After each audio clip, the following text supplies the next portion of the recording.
মুহূৰ্তত আধুনিক গীত এটিকে শুনাই দিছোঁ। ঠিক আছে। খুব প্ৰিয় গীত আচলতে।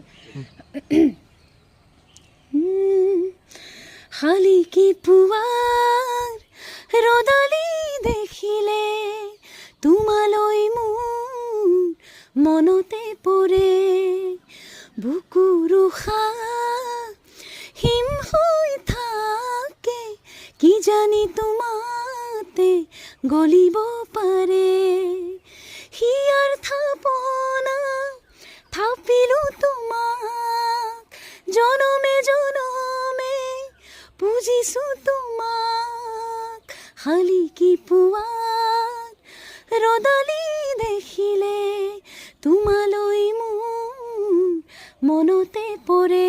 আপোনালোকৰ কেনেকুৱা লাগিলে? আপোনালোকৰ এটা মন্তব্য খুব প্ৰয়োজন আমাক, গতিকে আপোনালোকে মন্তব্য আগবঢ়াব, ভিডিঅ'টো আপোনালোকে এটা শ্বেয়াৰ কৰি দিব যদি ভাল লাগিছে।